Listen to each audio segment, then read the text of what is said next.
It's a challenging time to be a teacher. We don't get paid a lot, the days can be long and exhausting, demands from students, parents, admins, and districts can be intense. There's always room for improvement and there is always more to do. There are always new procedures to learn, new programs to run, new strategies to master. But it's when our fire burns the lowest that we remember our purpose. We teach because we're resilient. We teach because we're problem solvers. We teach because investing in kids is one of the highest callings we can imagine. We teach because we know that the classroom can be a place of magic and possibility. We teach because we have an unquenchable fire for learning and a passion to share it. We teach because our colleagues are some of the best human beings we will ever meet. We teach because we have an opportunity to influence the global citizens that will make this world a better place. If you're still on fire for learning and growth, join the Teachers on Fire Roundtable for conversations that will warm your heart, spark your thinking, and ignite your practice. You'll hear from real people and real educators with real solutions, not make-believe perfection, but ideas, inspiration, and a path toward change and transformation in K-12 education today. My name is Tim Cavey.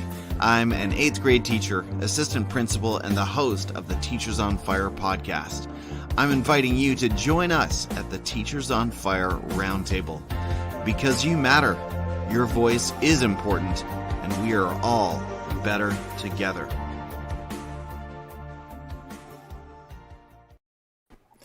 Good morning and welcome back to another conversation, teachers, that will warm your heart, spark your thinking, and ignite your professional practice. My name is Tim Cavey. I'm an 8th grade teacher, assistant principal, and the host of the Teachers on Fire podcast. And I'm so excited to be joined today by teachers from Math for America. What is Math for America, you say? Well, you're about to find out. And I can tell you this, it is a terrific resource for math, science, and STEM teachers. We're going to hear more about that. And right off the top, I will say this is not a paid endorsement either. I want to make that clear. This is not a paid endorsement or commercial. I am genuinely interested to hear what they are all about. Now, I want to say a quick hello before I introduce my panelists, a quick hello to our viewers. Let us know where you are watching from, where you're joining from this morning. Hello to Brian Carpenter, who is tuning in from Abbotsford, BC. Great to see you here, Brian. If you are a teacher that is particularly in these fields, math, science, STEM, we'd love to hear about that as well. Let us know what you are involved in. But I'm going to introduce my panelists. I'm so excited to do that. So as I throw to you, would you briefly tell us who you are and what your context in education looks like? Starting with you, Brian. Hey, everybody. Thanks for having me on. Appreciate the opportunity, Tim, to be on with my fellow MFA teachers and folks. So, my name is Brian Palacios. I teach in New York City public schools. I've been teaching here in New York City for 15 years, all in the public school setting, and I teach high school mathematics. At least I try to. I try really hard. All right, great to have you here, Brian. I want to say hello to Phil on Facebook coming in from Vancouver. I believe Phil is a math department head, so he will be paying close attention to you all this morning. Michelle over on LinkedIn coming to us from Latson, South Carolina. Great to have you here. And again, Brian is saying science and math teacher. So hopefully we can bring together a little tribe here live during the broadcast and, of course, on the replay as well. All right, next on the panel, we've got Jude. Jude, tell us about your situation. Hello, everyone. So my name is Jude Julian. I'm a high school chemistry teacher. I also work in the public school system at a high school in the Bronx. I've been teaching for over 20 years. About half of that time was spent at the middle school level, teaching middle school science in the Bronx. And then the past 10 years, I've been teaching at the high school level, teaching chemistry. Okay, great. And Vielka. Hi, everyone. First, I want to say thanks, Tim, for providing this platform for Teacher Voices and MFA also for the opportunity to reflect on the fellowship. My name is Vielka Anglin, and I am a native New Yorker, a Bronxite. I teach high school. This is my 7th year of teaching high school. Prior to that, I taught middle school for 12 years. I teach biology and environmental science topics at what's known as an alternative transfer high school, and it's located in Lower Manhattan. All right, great to have you here. And John. Hi, and thanks again, Tim, for doing this. This is actually a really great show, I have to say. My name is John Ewing. I'm a mathematician, and for many years was just a happy mathematician at Indiana University, teaching and doing research. And in recent years, I went to the dark side in administration here. So I'm running Math for America right now. I'm the president of Math for America. And I would say that for the last 12 years, I've learned more about education than I could have possibly learned in the preceding 40 years. So it's been a real pleasure working with our teachers. Great to have you here as well, John. Looking forward to hearing more. I've got to say, Brian, you and I didn't get the memo about the background color. The rest of our guests here are looking pretty consistent on that. If you're listening to the podcast, they are right in line with each other. Also want to say hello to Kelly, who is tuning in, also on LinkedIn, listening from Edmonton. Great to see you here, Kelly. Former colleague, part of my master's cohort. Well, let's dig into Math for America and learn a little bit more about what is it, what's going on here, and what resources does it have to provide. So, John, I'm going back to you on this one. What is Math for America, and what does MFA, as we'll call it often during our conversation today, what does MFA do for teachers? Well, let's see. First, in a sense, our teachers are going to do a much better job telling you what Math for America is than I can. But I'll sort of give you an outline of what it is. It's a 4-year fellowship that's renewable, actually can be renewed, offered to math and science teachers both here in New York City. And there are about an equal number of math and science teachers in the program. We have over 1,000 teachers in the fellowship right now here in New York City. It's got a rigorous application that's open to teachers in public schools throughout the city of New York. And if they make it through that rigorous application and interview process, then they get admitted to the fellowship and they join this community of teachers, which is pretty spectacular. We run almost 1,000 workshops, 2-hour workshops every single year, organized into courses of various kinds in most cases. More than 2/3 of them are taught by the teachers themselves. These are really spectacular teachers, incredibly talented. And those workshops are in anything you can imagine teachers would like to talk about, pedagogy or content or policy or issues of equity or anything at all. They're driven by the teacher community itself. Every year we solicit applications for things that people would like to hear. Some of them are taught by people that we bring in from universities or other kinds of agencies. Nowadays, of course, we do a lot of it by Zoom, although we're going to start doing in-person again soon. So we can have people from all over the world talking in these workshops. But it's our teachers that drive the process, and it's our teachers that actually do most of the leadership within the workshops themselves. It's a pretty exciting community, I think, for everybody. And in addition to that, we give the teachers a $15,000 a year stipend to help compensate them for all of the work that they do in the community. It's a lot of work. This is a really exciting, vibrant, active community of people.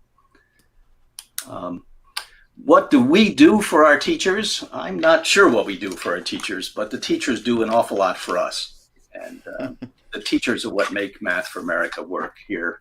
And that's part of the point of the fellowship. I hear so many good things there. Number one, you are sort of, I don't know if vetting is the right word, but there is a sort of a certification of quality, kind of a process going on here where you are making sure only the best instruction is being shared, right? And you are also asking a lot of the participants. It's not just about receiving, it's also about giving back to the community. And I think, as we all know, when we're teaching, that's when we're most engaged, when we're learning the most. Well, let's keep digging on that, John. What makes MFA's professional development model unique and different from other organizations that support teachers, and why is this important? Yeah, well, of course, by the way, lots of organizations do great things to support teachers. So I want to make sure that I emphasize the fact we're not unique in that regard. There are a lot of good things being done. But the most important thing is what we don't do. We're not here to fix teachers. We're not trying to find teachers with some deficit or schools that are in trouble or anything like that. I mean, we're not fixing teachers here. The teachers, these are already very talented people. And the purpose of Math for America is not to fix them. That doesn't mean they don't get better. They do get better. Everybody gets better. That's the way professions work. And I hope that we provide enough opportunities for people to get better all the time. But we have two goals here. One is, of course, these are incredibly talented people. This is 1,000 math and science teachers. By the way, that's about 10% of the math and science teachers in New York City. There are about 10,000 math and science teachers in New York. We want to keep them teaching longer. And if by being in an exciting, vibrant, energetic community like this, they're tempted to stay teaching longer, maybe even avoiding becoming administrators, then we've done something for the schools and for the students, I think, by keeping these really great teachers there.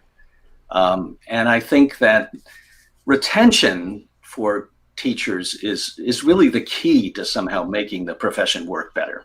I think it's just retention is just incredibly important. Doesn't mean you have to stay teaching for the rest of your life. It just means if you teach for 15 years instead of for 7 years, everybody wins in this situation when you have great teachers. But the other thing we're trying to do is to change the way people think about teaching. Teaching isn't standing in front of a classroom. Right? Teaching is a very complex, complicated process. These are people who are still fully engaged in their subject areas, are incredibly devoted to the students, are always thinking about better ways to do things. And that's the way a profession is supposed to work. That's the way great professions work. And since I come from a university system, I can say this is the way the greatest universities work. The greatest universities are sort of driven by colloquia and seminars and things where people get together and teach themselves and keep learning. And that's the kind of environment that Math for America is supposed to be providing. And that's the kind of environment that we hope as a nation and as a world we can provide as well. So that's the way teaching is thought of by people. Well, I'm glad you mentioned the world, John. And if you're watching and wondering, when are we going to get to the teachers? That is coming here in a moment. We will hear from the teachers shortly. But John, just before I move on, we got a question here from, let me find it. We've got a question from Subhash from India. Subhash, I hope I'm saying your name correctly. He says, how to join this group? And John, I wonder, with your name Math for America, we should touch on that and asking as a Canadian as well, are you open to other countries? Well, so I should have said in the beginning, we're a privately funded operation here. We get no money from the government. So we're privately funded. We are based in New York City. We're mainly funded by the Simons Foundation, which is based here in New York City. But we work at, and I will say a little bit maybe at the end about how we can try to extend this beyond what's here in New York City. We have some success in some other cities around the country. But one of the most important things that Math for America can do here and I'm a little sorry about the For America here. I wish it were called something else. And hey, no worries.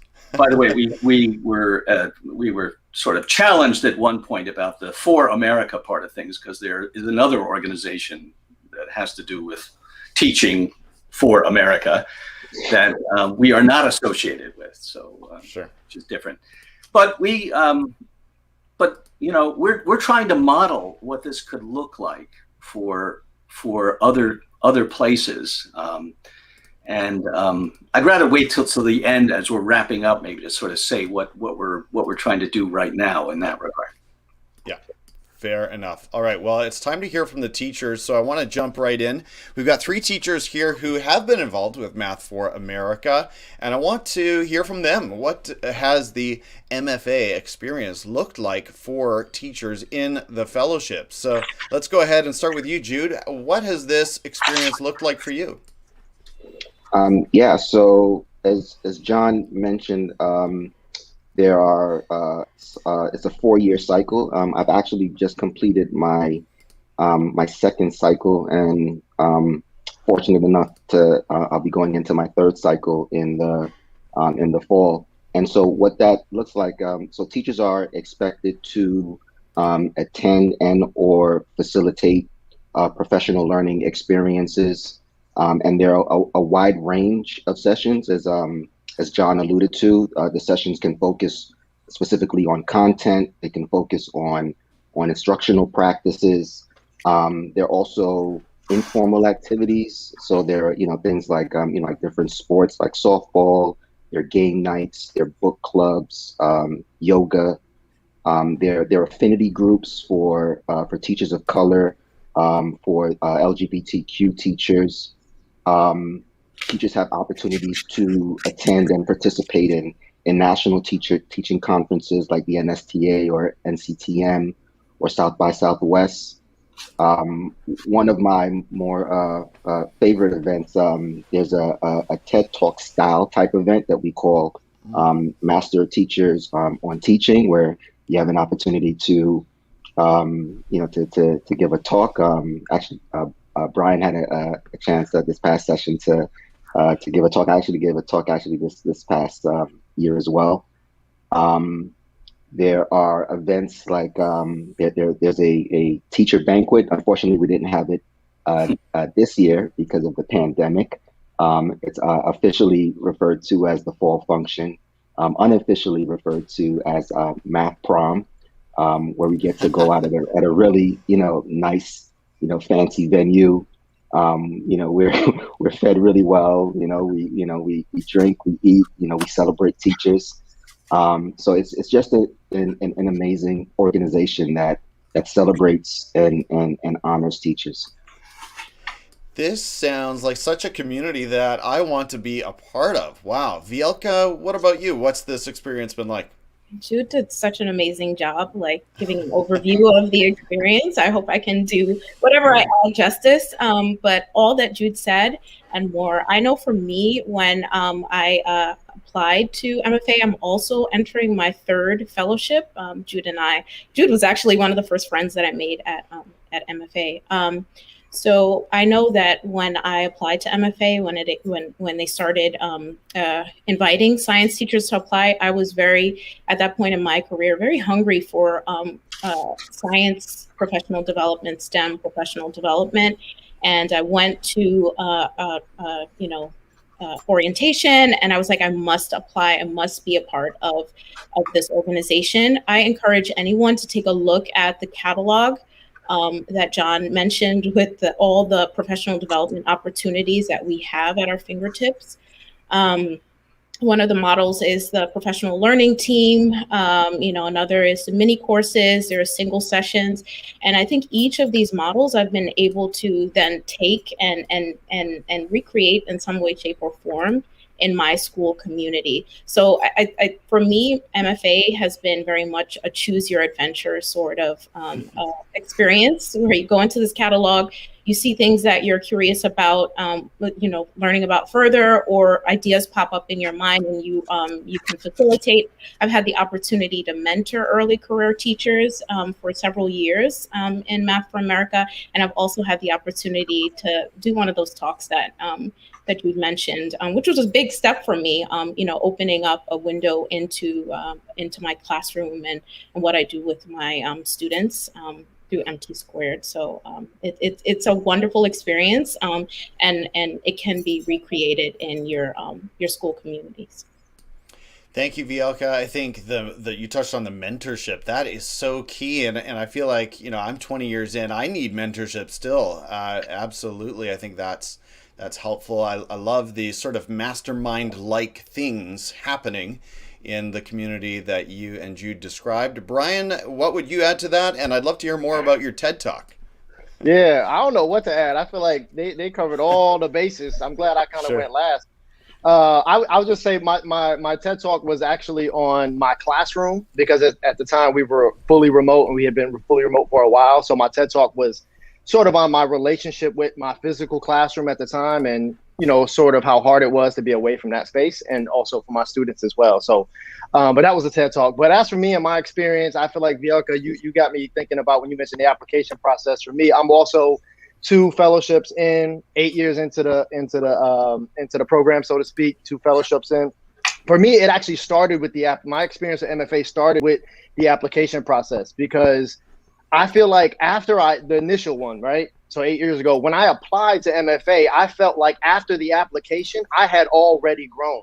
Like I was already a changed educator after just applying, because of how critical and how thought-provoking and how robust that application process is. It really made me do some deep reflection on who I was as an educator, who I hope to be, things like that. So I would say it started for me at the application, and I was changed after that. So I was like, whether I get in or not, I felt like I had already grown so much. So I will say that, up front.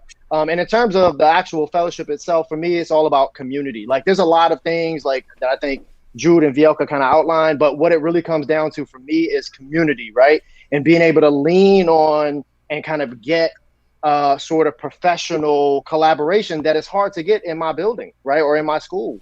And so I'm invited to this larger circle of excellent, sophisticated, incredible educators who can push me and who I can also push, and we can grow together in a way that's really not possible in a lot of ways in my school. So I'm really thankful for it, to be able to like co-create these kind of, learning spaces with colleagues from other schools who I know are excellent at what they do. It really pushes me, and it really pushes me to be better, and I've learned a lot about, another thing too, when I think about my experience, is about teacher leadership.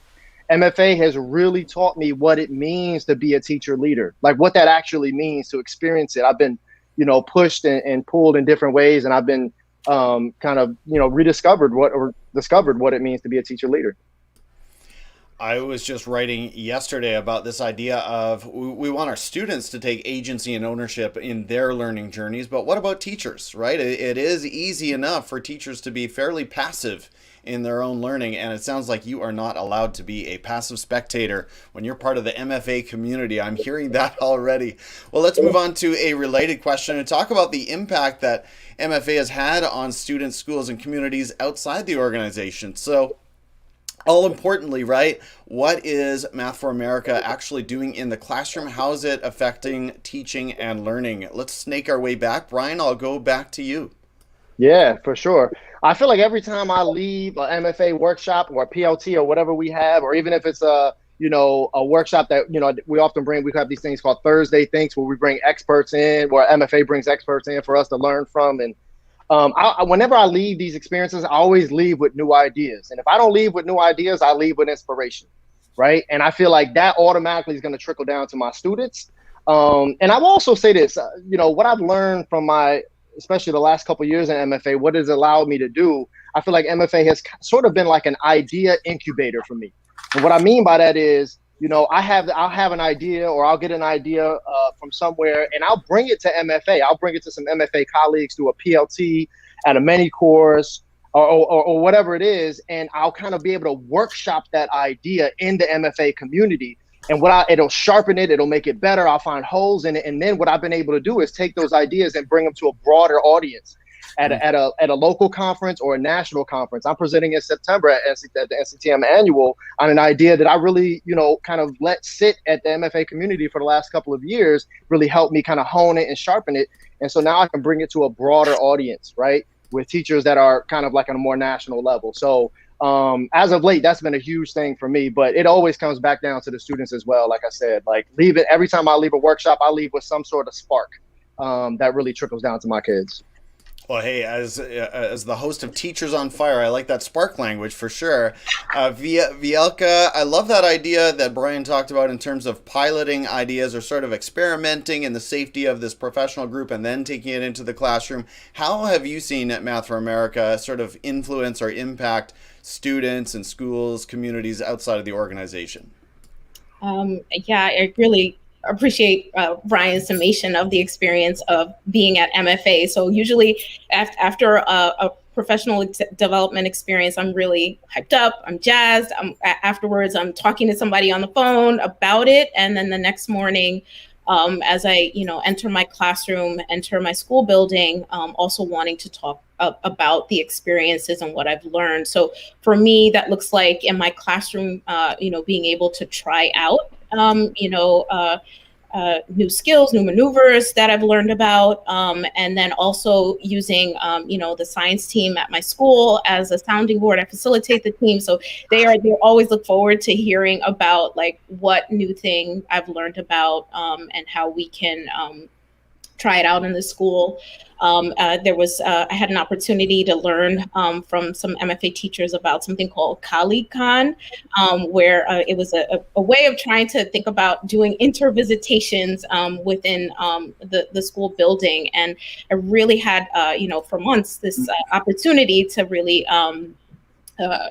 bounce ideas off of my MFA community and then take it back to the school and try it out. And it was, there was some success. But also, the fact that I was able to try this and was open to this was a huge thing. So it impacts my students always, my colleagues, we always hear about, what I'm doing and what I want to bring back. And then, Brian also mentioned the opportunity to present nationally and to work with organizations outside of Math for America. So I also work with EcoRise, who do professional development with Math for America, and particulars around environmental sustainable intelligence. And so I get a chance to co-facilitate professional developments that deal with like environmental justice and some of the pillars around sustainability. And have had the opportunity to present nationally with that. Some great opportunities there, Vielka, and I want to jump back to what you said about Colleague Con. I'm just stuck on that. I think that is so much fun. You've heard of Comic Con. What about Colleague Con? I think that is great and pulling so many great ideas just from this conversation. Jude, anything to add about impact for students, schools, organizations outside of MFA? Yeah, definitely. So a lot of it was touched upon before, but I think that, it's important to note the impact MFA has had in just retaining just really high quality, effective teachers and, having them stay in the classroom. Sometimes, there's the notion that, there's a sort of like a trajectory that teachers may have to move on to something, better, whether it's administration or, something, like that outside of the classroom. But, MFA has helped to just elevate the significance and the importance of teaching. That it's like teaching in itself, like that's the goal, so I think it's helped, definitely in that regard. And then a lot of like what folks had mentioned before, just in terms of sharpening your leadership skills. So I think that's helped a lot. I know in my school, just during the pandemic, since a lot of the state exams and things like that were put on pause, it gave some schools an opportunity to sort of reimagine what teaching might look like and maybe implement some new things, some new practices into the classroom. So because I've taken a lot of these, courses in professional learning around, whether it's something, like project-based learning or incorporating case studies or, things like that. We had an opportunity to do some things that, we normally may not have had an opportunity to do. And also just to take the lead with that and just help to facilitate some of these experiences, with my colleagues.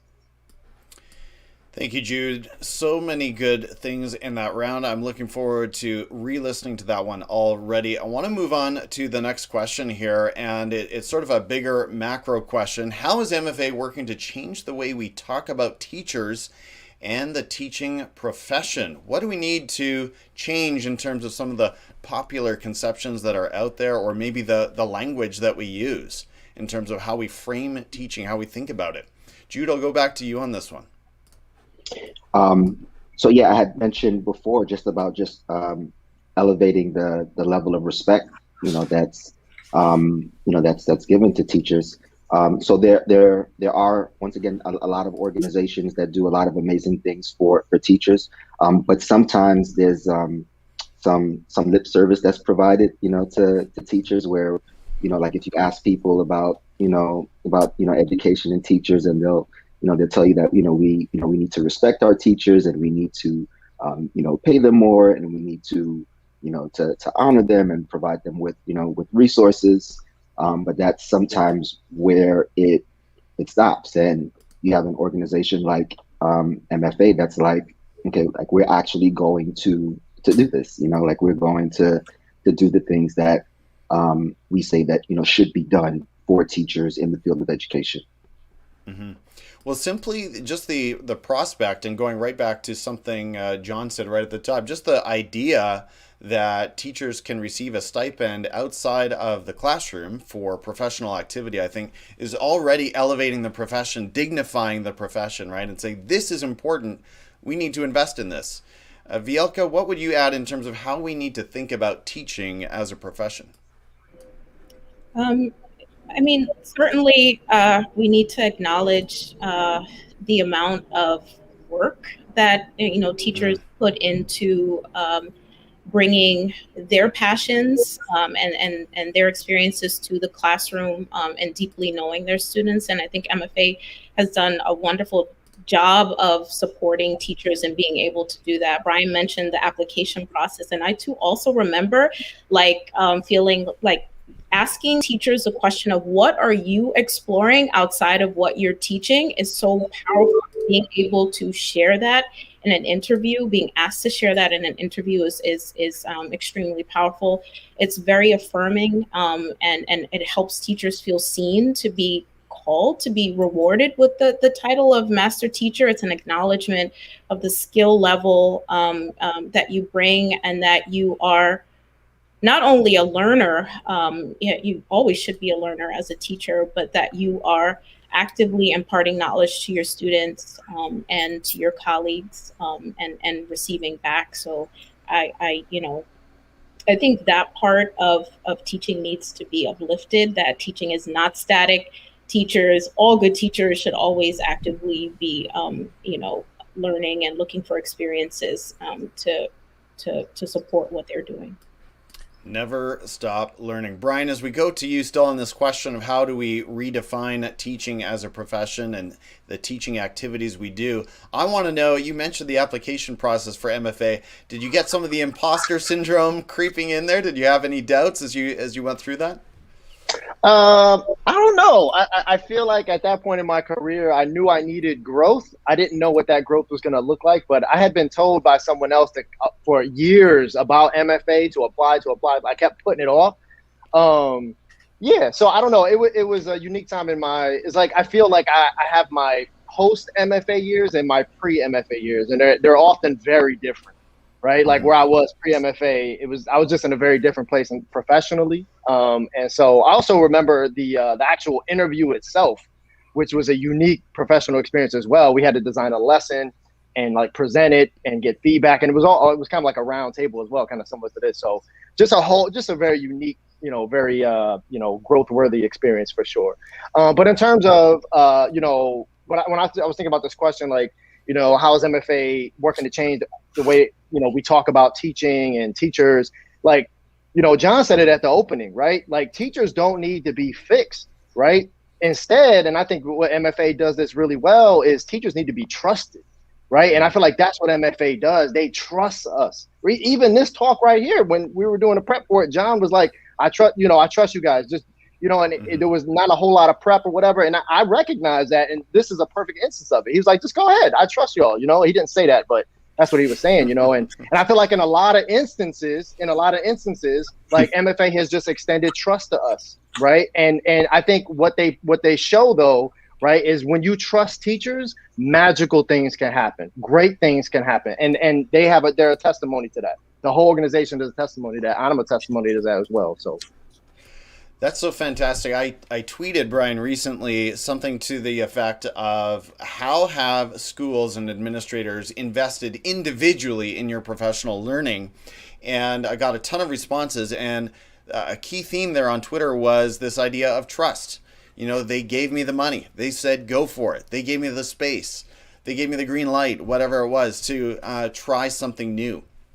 Or to step out and you know, take some different kind of learning or whatever it might be. And so trust speaks volumes. I really like that theme, and I feel like that was a mic drop moment itself.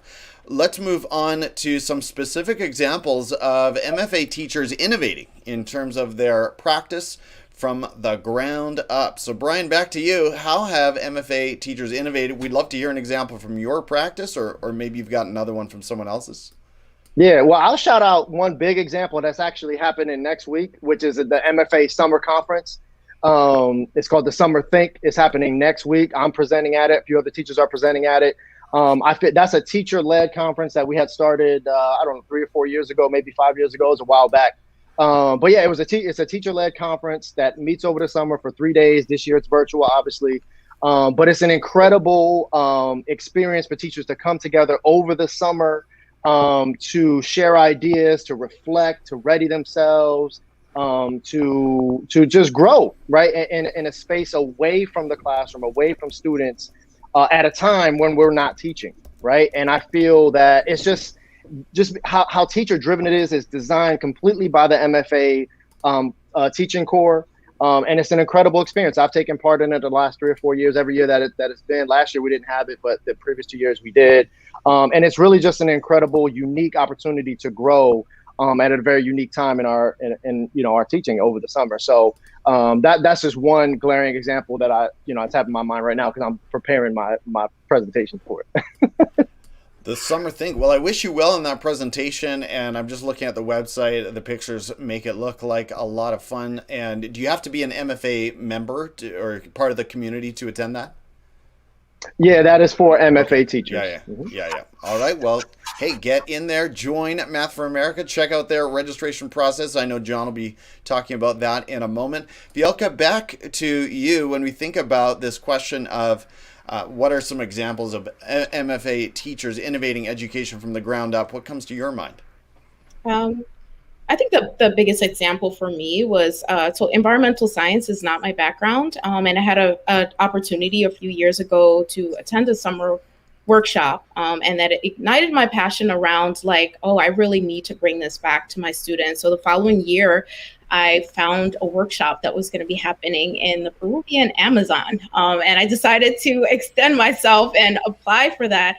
And obviously you need funding for that. And I had the opportunity to apply for an impact grant through MFA. So in addition to the stipend, there are these impact grants that you can apply for. And I was able to go and able to learn very deeply about place-based learning and bring back this experience of environmental science to my students. And we ultimately do a lot of plant science. We have a hydroponics lab. Students, really think deeply around, themselves. I hope they're thinking deeply about themselves. That's my hope as citizen scientists, and very much, about how they can impact their community. And it's like the biggest reward to me, after all of this experience, for students to say that, they shared something with their family, or they shared something with a friend around what they learned. So I think that's for me the most concrete example of how this innovation has a ripple effect for me. Wow, what an experience. Jude, what about you? Yeah, so what I can say to that is I think just more broadly, the MFA model in itself is innovative. The fact that you have an organization that's for teachers, by teachers.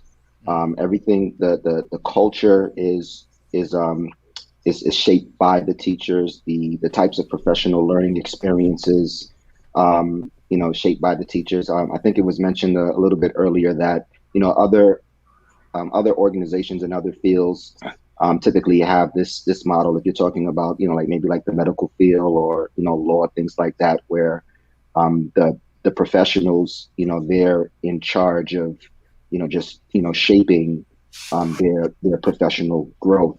But the thing is, for some reason in education, a lot of the times, things are imposed on teachers, and it's sort of like, this is what you have to do, like this is it.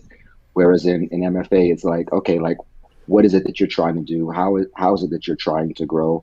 Go for it. Like develop, what it is that you would like to see within this organization to help you achieve your goal. So I think that's a pretty just innovative idea within education, within just education. But then more specifically, so just like opportunities like that, where like I've taken sessions and have actually had an opportunity to test it out into the classroom. So I'm really interested in just incorporating case studies into the classroom, or doing more around problem-based or project-based learning into the classroom. I teach in a traditional school where students have to like take exams and things like that. So sometimes it's a little bit difficult to do some some things that are a little bit more more innovative. So through some of the experiences that I've had in MFA, I've been able to work with other teachers in and taking some of these models and these methodologies and incorporating them into the classroom. I love that idea of for teachers by teachers. And, we see so many great organizations, as you've mentioned, out there. I think of, big publishers like Corwin that have great speaking tours, and we need some of that professional learning. But there's an extra level of credibility, isn't there, when you're listening to a master teacher talk about what they are doing right now in their own classroom, in their own practice. That's real. And you can interact with that person. And so I think there's a special power in that. Absolutely. Well, John, as we start to wrap up here, let's come back to this question of how can others get involved? Maybe someone's been watching this live or on the replay or listening to the podcast. They'd like to learn more. How can they adopt the MFA fellowship model and get involved too? Well, that's a tough question, but let's see. Let me start maybe by sort of saying that the model is more than professional development. A lot of what everybody's been talking about here are the workshops and the experiences from the various talks and things. A lot of the benefit of Math for America is what I used to call the pizza here. So almost that's a good New York City metaphor. Keep going. It is. Although not at the moment here. Pizza places have closed left and right during the pandemic, I'm afraid. But every workshop starts with pizza and salad, I might add. We're a healthful organization, so we also have salad. But when teachers come together before these workshops, they stand around and eat pizza or salad and talk to one another. And it's the math teachers talking to the science teachers. It's the high school teachers maybe talking to middle school teachers. We even have some elementary teachers, not many, but we have some here. So it's teachers from some of what in New York we call the exam schools, the big fancy schools, with lots and lots of very talented students, and students in some of the toughest schools or some of the greatest schools in every part of New York, in the Bronx and in Queens and in Brooklyn and Staten Island. These are not just people from a few schools. These are teachers from all over, from every kind of school that you can imagine. And they get a chance to talk to one another and exchange ideas and learn from one another. everybody learning from everybody else. It's that experience, I think, that's really the MFA model. I mean, of course, we've organized it around workshops, and it is true that a lot of those workshops are taught by teachers and some taught by outside experts. And by the way, I should add, content plays a big role in Math for America. I mean, so being expert in your content is really important for us, as well as being expert in your pedagogy and being expert in your students, knowing who your students are and what their needs are. But it's that building that kind of community and then stepping back and be willing to trust the teachers to kind of really take advantage of it, both to run it and also to just sort of take advantage of what's there. A lot of people are surprised that our only requirement is that you take a bare minimum of 7 workshops a year. That's what we ask of people. Of course, most people do much more than that, are much more involved in that. But it's up to them, and it's up to them exactly what they take. We're not telling them you need to take this and you need to take that, and there has to be some menu of things. And we let teachers decide for themselves what it is they decide for themselves the best way that they can take advantage of the community that they're in. And I will say, just listening to Bielka and Brian and Jude today, I sort of realized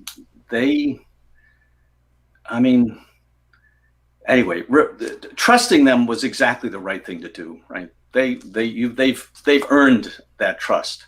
I think all teachers have. So what can you do to sort of, if you want to do something like this? Well, again, Math for America is meant to be a model. It's not exactly how we do things, although we've worked a lot at perfecting a good application and interview process. But it's just this idea that forming communities of expert teachers can change the whole system. You don't have to do it for every teacher. You don't have to worry about fixing the bad teachers. I'm not against fixing people that are struggling, but I think you never build anything great by only focusing on what's broken. Nobody would go into a university, and no university president would go in and say, gee, I'm going to be a university president. This is going to be a great university. I'm going to find the bottom 5% of the faculty and fire them all. And now it's going to be a great university. That's a ridiculous idea. It's a ridiculous idea in business. So why is it that that's the way we're supposed to fix education? So that's the first thing, is that you've got to figure out how to get education to start focusing more on excellence. And programs like Math for America are, I think, really valuable that way. And secondly, people have got to figure out how to trust teachers as professionals to do most of the work. They need support. You can't just sort of create arbitrary groups and say, go to it. So that's what Math for America does. We provide a framework in which they can do this, but you need to trust them. And that's the best way to respect teachers, I think. So there's no reason why programs like this couldn't be created around the world, anywhere. I mean, you can take this same idea and create it anywhere at all. And in the US, at least, there is currently a proposal. There's been sort of a proposal in the background for a long time to create a national program that would be based in regions around the country that, again, would try to pick out roughly 10, 15% of the math and science teachers and create programs that were just run pretty much like Math for America. It's exactly how it's done isn't so important. It's those principles of basing it on excellence and trusting the teachers to do most of the running. Those are the principles that are most important and that would work.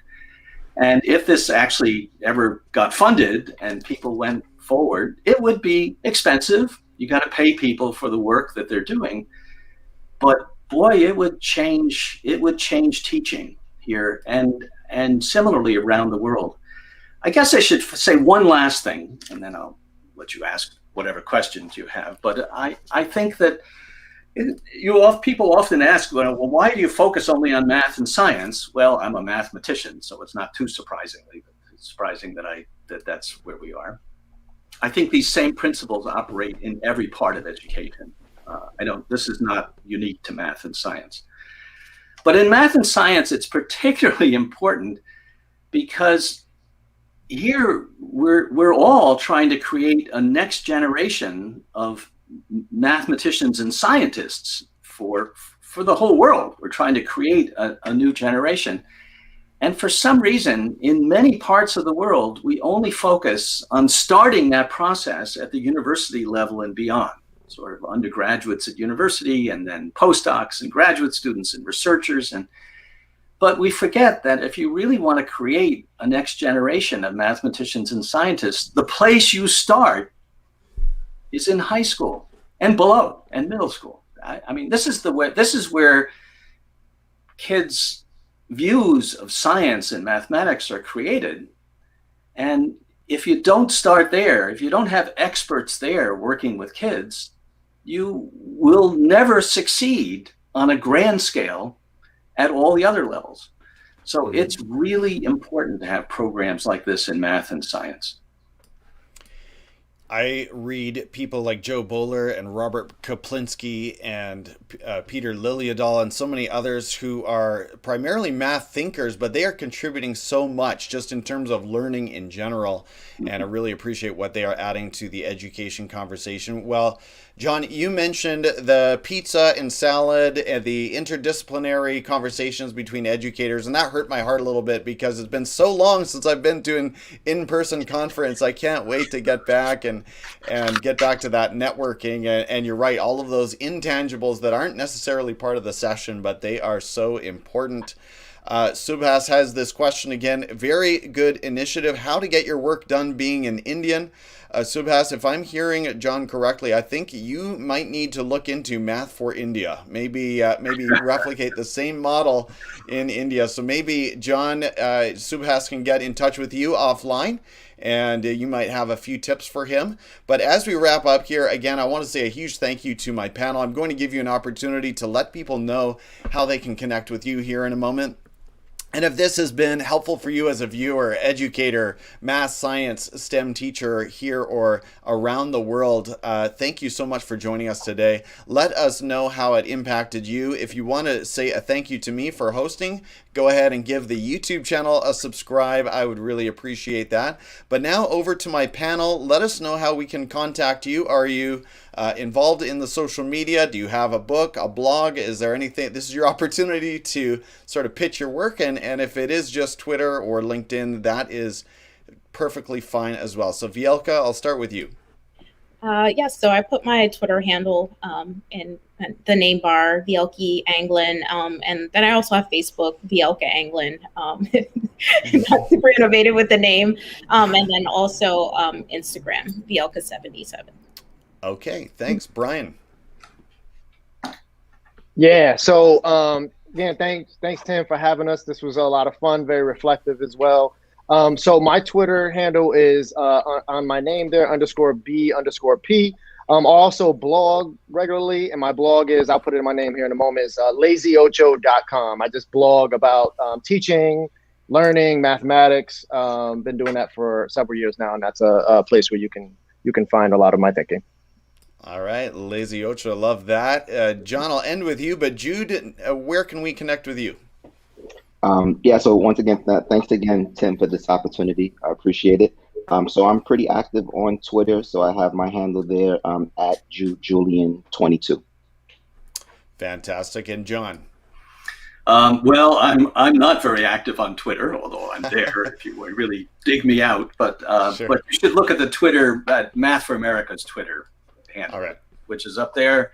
I'm on LinkedIn, by the way, if people want to contact me on LinkedIn to get more information. And you really should look at the Math for America website. In particular, there's a tab at the top that's called Teacher Learning, and it will lead you to the catalog and all the workshops and sort of illustrate everything that everybody's been talking about today. So great to look at that. All right, let's get that up on the screen as well. So check out mathforamerica.org. I want to say a huge thank you once again to our panelists. Thank you for joining me today on this Summer Think, not the official Summer Think, but we had our own Summer Think here today, and that was a lot of fun. This is one of the weekly Saturday morning Teachers on Fire roundtables that happen here every week, except for the next 2 weeks. I'm going on vacation with my family, so you actually won't be able to check this out for the next couple of Saturdays, but I will be back, and I'll be continuing to bring you these quality conversations with educators. Thank you again. Let me see if I can get that off the screen. There we go. Thank you again to my panelists. I'm going to wish you a great Saturday. You're a few hours ahead of me, but enjoy the rest of your weekend. Have a great time at the Summer Think, and take care. We'll connect again soon. Thanks, Tim. This was great. Bye-bye.